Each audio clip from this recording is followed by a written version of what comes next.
So I think you can see my screen, right? Yes. Okay. So every time I call getNext, it will take something from here, get it out, and automatically increment the internal indexing in the collection. We don't see that, but we know that getNext will take something from here, assign it to that variable, and go to the next. So when it will increment the index pointer. So they have a pointer inside. So the pointer will be now pointing to what? To the next index. So to the next element. So this the next element is 100. So when he call again get next, he will take this 100, put it inside item 1.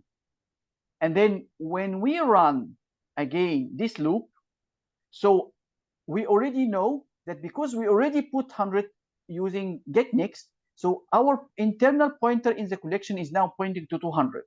So when it is pointing to 200, I ask getNext, yes, it's true, we have something here. So when we call the getNext here, it will only execute for one time. So once we call getNext here, so we will see printed on the screen here like that, element in collection, and it will print out 200 for us like that. So same like what I'm putting here. But and then the loop will try to get something out. Do we have next? This will evaluate to false because we don't have anything else. Yes. Okay, so it will end the loop. The loop will not run again. So how many times we printed something outside the collection? We only printed 200. So, but if you use here, if you say hot dot reset next like that, so you return the internal end pointer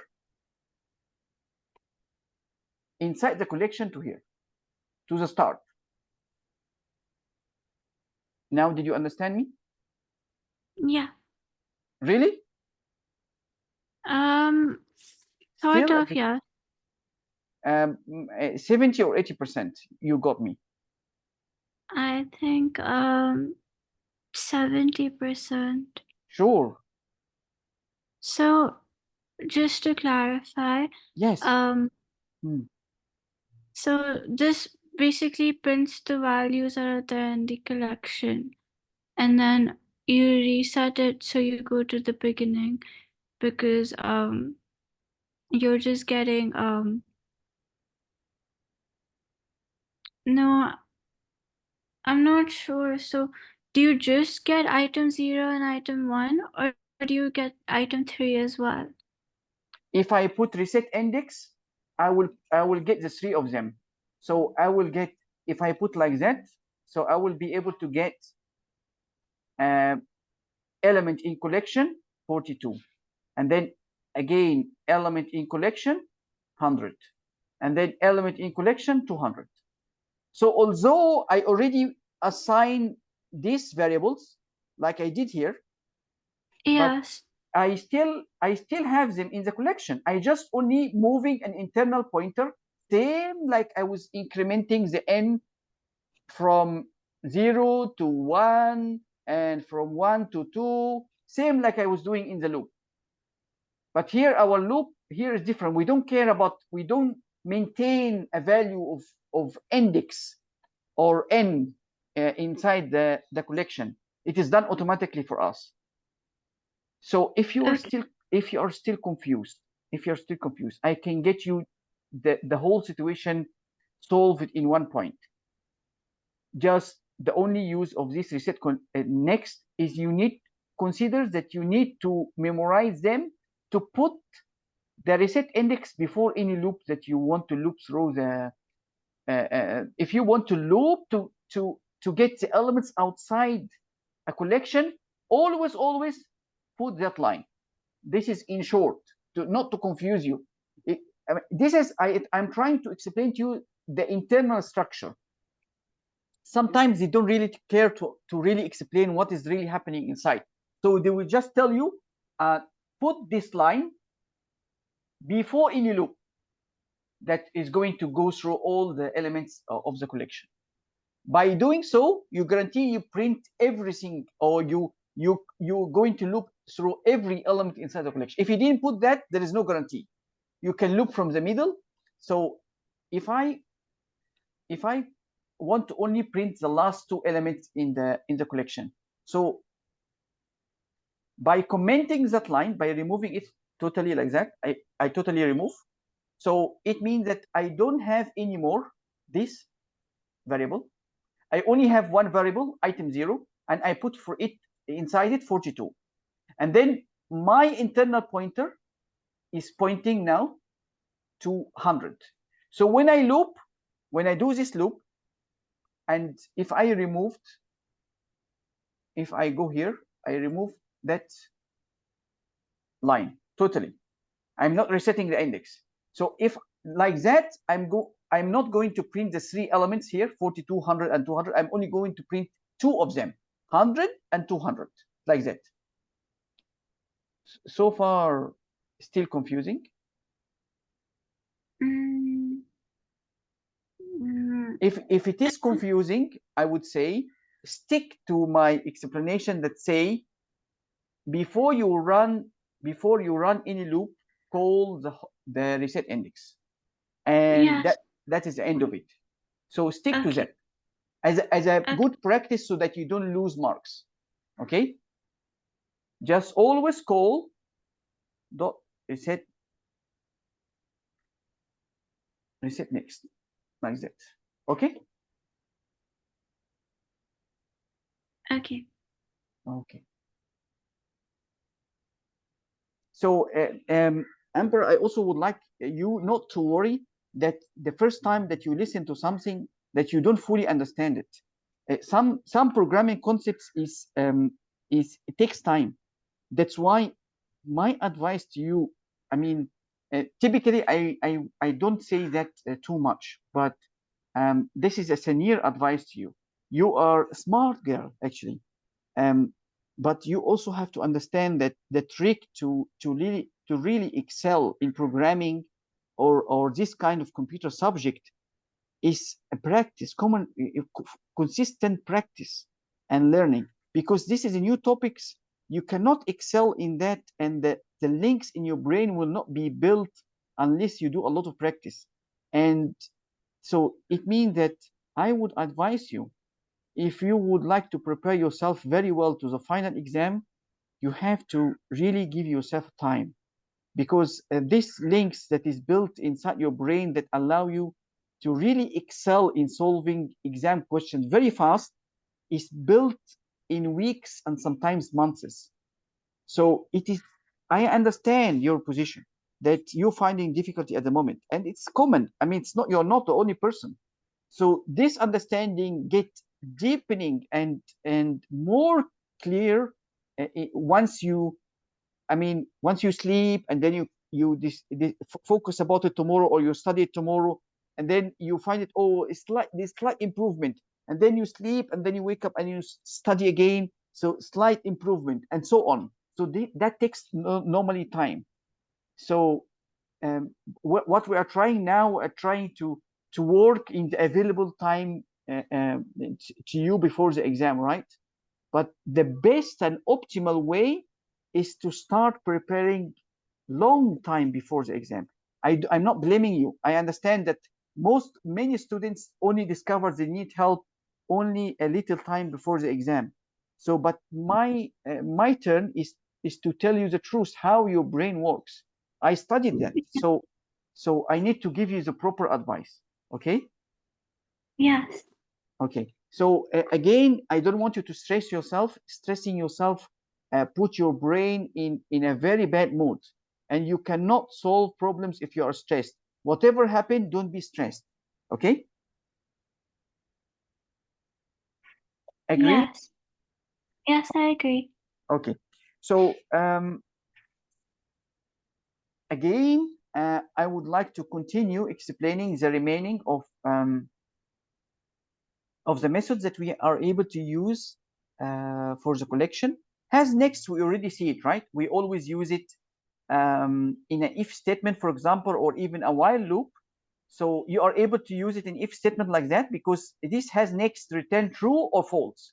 So if we didn't reach the end of the collection, so if you have 2, 5, and 10, if you didn't reach here, so this will return true. If you are still pointing to this place, so that will return true. So the if statement will execute whatever inside it here. Okay, clear? I move to the next. Okay. So this is empty can tell us if this collection is actually got nothing inside. So if the collection got nothing, empty, totally nothing inside.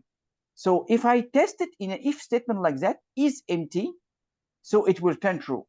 So if we got 5 inside our collection, and then you test is empty, it will actually, this will evaluate to false. Did I make it clear? So if it's empty, it's false. Yes. So if we let us build an if statement like that. So if you say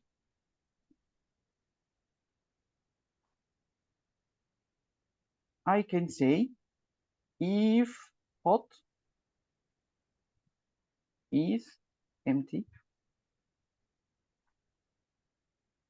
like that, then and I say here else, and I say here and if, and I see here output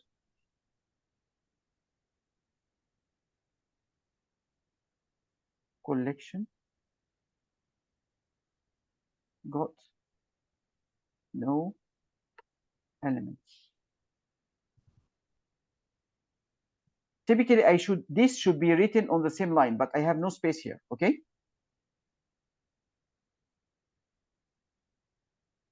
Amber, can you hear me? Are you able to follow? So here output collection got elements. So based on this, if it is if this evaluate to true, then I will print that. If it doesn't evaluate to true, it is false, then I will print that collection got elements. Is that okay? clear? This is to check if the collection's empty or not. Yes. Okay. Okay, that's good. And also, I would like to highlight to you, we take before that we are able to use not. You know how to do that, right? Not. I'm able to put not here. Okay. So if I use not, what is the meaning? Does the meaning get different?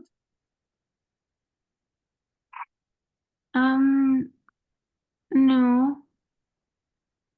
I mean, yes, it does get different.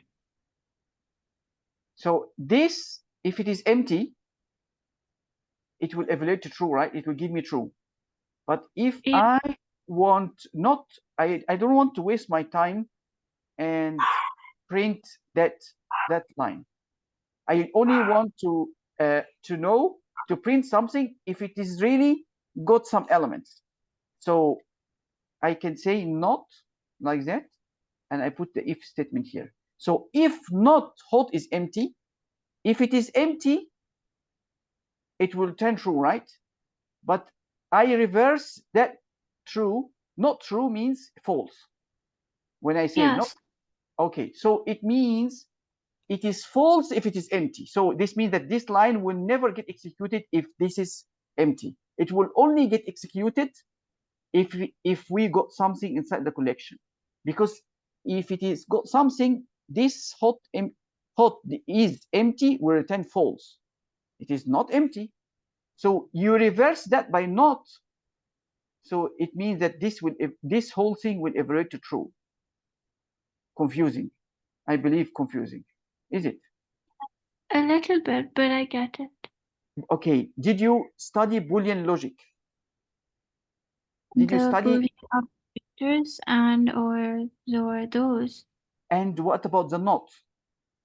Did you study Yes, the no. not? So Yes. what the not does, it reverse something. If you here got true or even one, it reverse it back. It invert it. So this is the not exactly. Yes. Confusing? Still believe. No, I get it. So not just reverses it. Yes, yes, it reverse. So if it's 1, it's 0. If it's 0, Yes, it's 1. yes, Okay. exactly. Yes, yes, this is what it does. Okay.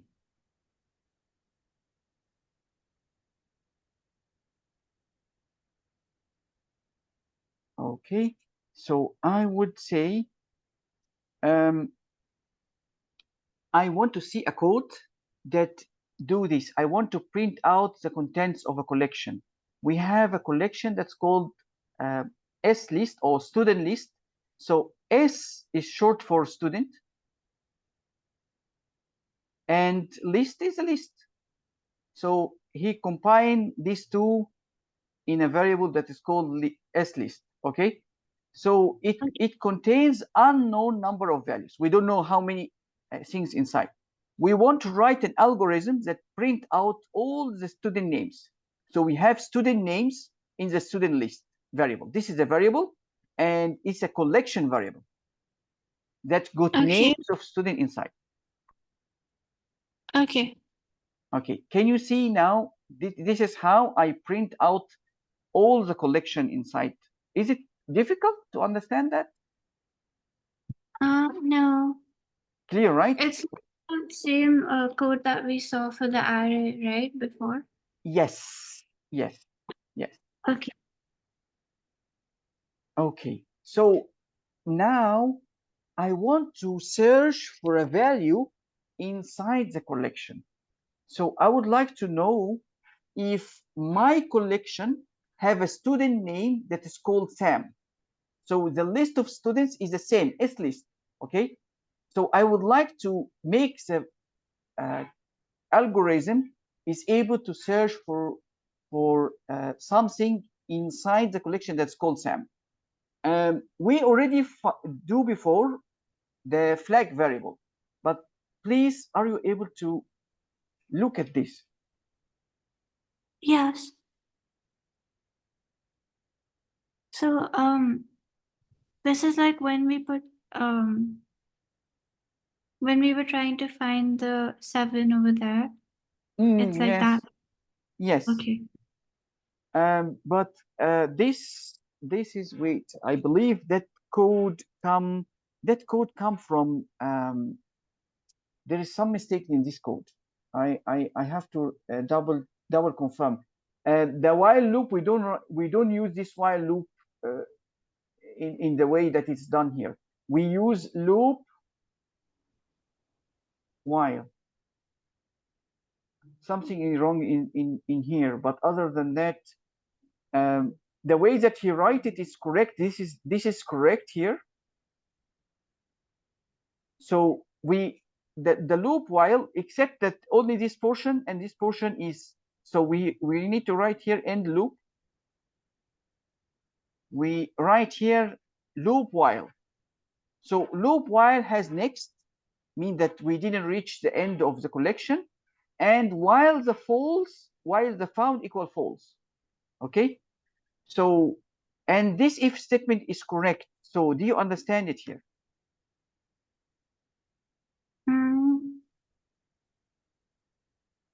So this is correct because there is Sam in the collection. Yes, if it is, what if it is not correct? So if it is correct, what will happen? We will execute that line, right? Yes. So if we execute that line, well, will we continue searching again this kind of collection? Why? No. Because that will become true, right? So this means that this thing will not evaluate to true, right? Yes. Clear to you. I move to the next. Okay. Now you tell me what you understand. Okay, so the flag is false. So if we do find it, then it's true. But are we supposed to find it or not? Is it supposed to come as false or true? It depends on the collection itself. But here we are talking about algorithm. But let me assume with you. So this is the collection. Okay. Okay.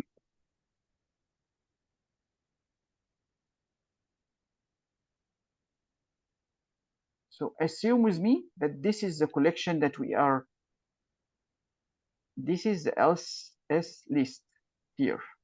Okay, this is your S list, and this is your collection. So when you move, you will keep your pointer will keep calling has next, get next, and you get this next and compare it to Sam. The first time you run, then you will find that this evaluate to false because here is amper, and then it will come and check has next.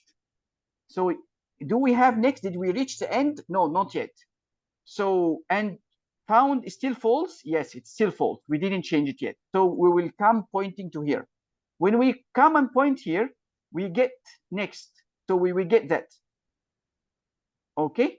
And check it, compare it to Sam. Is it equal Sam? No, it is not equal. So we go and check. Do we still have something else in the collection? Oh, yes, we have. So the pointer is becoming here. So when it comes here, we get next, we get the Sam out. So, and we compare this Sam to this Sam. Okay. So we said we found true. So we load now true inside the variable found. We come here and we try to loop again. Is it we have next? No, we don't have anything next. So, and also found is no longer equal false.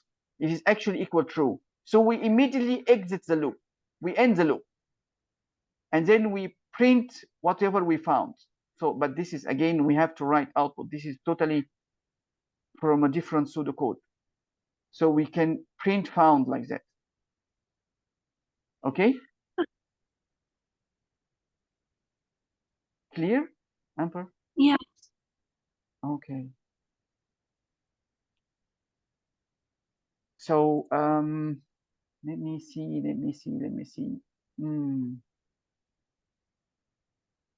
Let me try to introduce you more so that at least when I come tomorrow, are you able to take a class tomorrow? Yes. Okay. So I will introduce you a bit. I will not give you examples more of collection. We still have more examples, but I would like to introduce you a bit to the 2D array that we have. Do you know anything about the 2D array first before I explain to you? No. So we still remember the 1D array, right? Yes. Okay. So the 2D arrays, it is like a matrix of data. In the 1D array, we have things in this format. So we have 10, 20, 30. We have one row, and we can say we have many columns like that.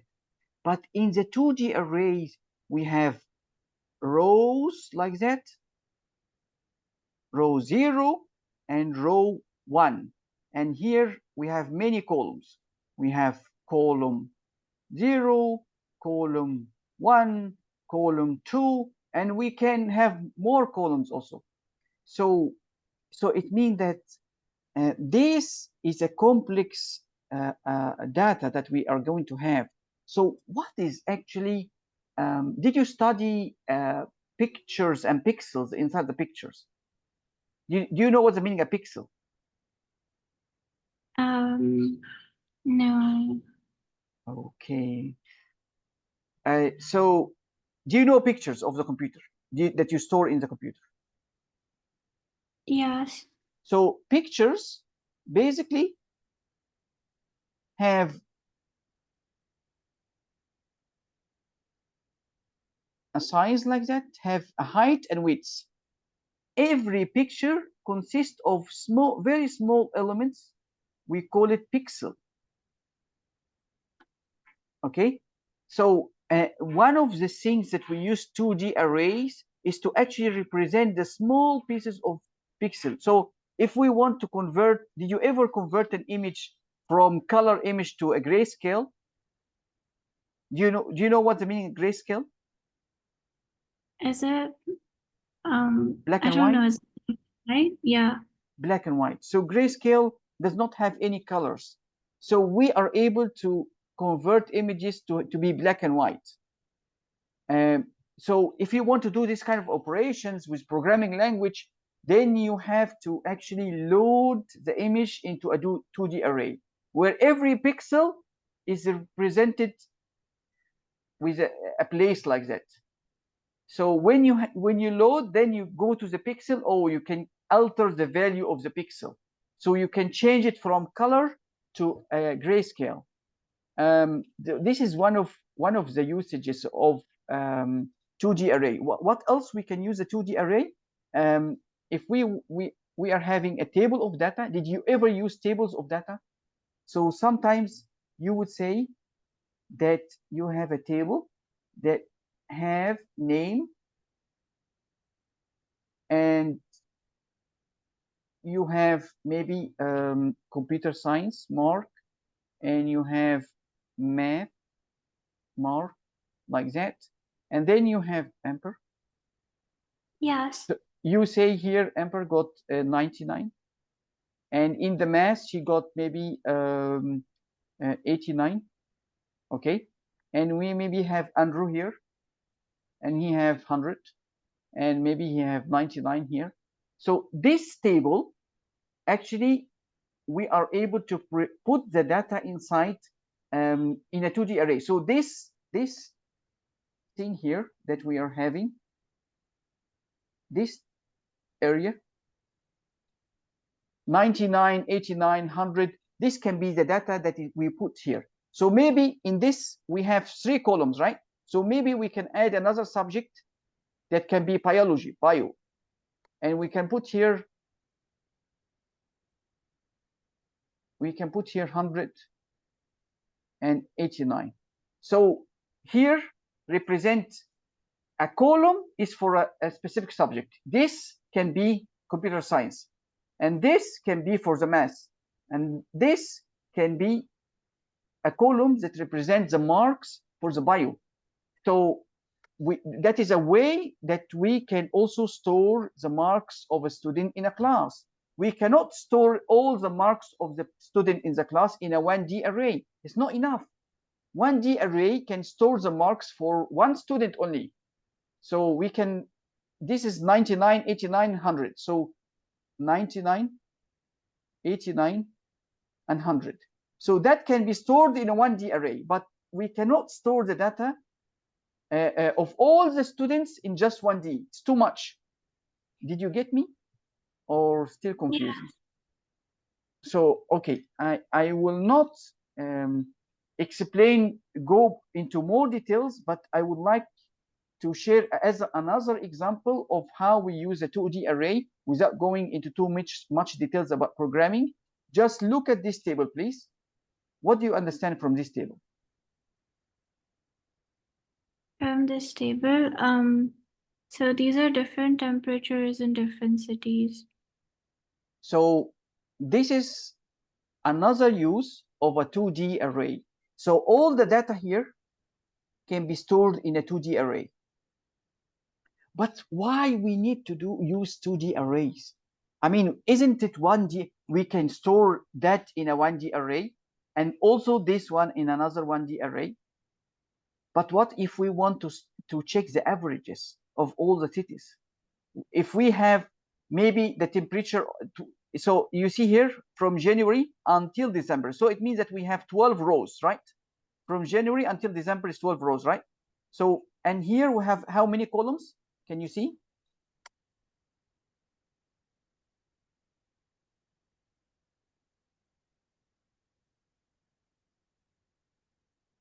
So for the cities,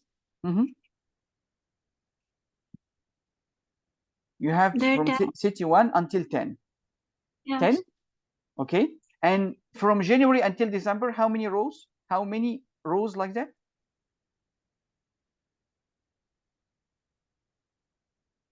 How many rows? So then is index also part of the row, the index 0, index 1, or no? So again, this is index 0. If we count from 0 until 11, so because again, every row is actually for a month. We are starting with January and we ending with December. Of course, because again he doesn't want to put all the table, so that's why he make dots here. If you see, so he just put January, February, and then he say these dots refer that, oh, we have the remaining of the months, but he doesn't show. He just show that it have 12 months like that. So if we have from the data from January until December, so how many months is that?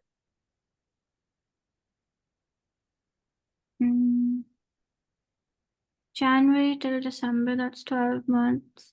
So it means that we are going, for every month, we're going to have a row that we're going to list the temperatures for the 10 cities.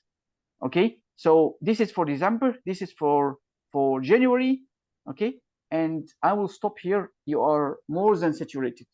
I think we try to continue tomorrow. And if you are saturated from these two kind of 2 hours, then we stick to 1 hour and a half. It should be enough then. Okay. What do you think? It's too much, I believe. Yeah, I think 1.5 hours is okay. It's enough. Yes, yes. I think we better stick with that. Okay, no problem. Okay. See you tomorrow. Yes, thank you. See you. Okay. See you. Bye-bye. Bye.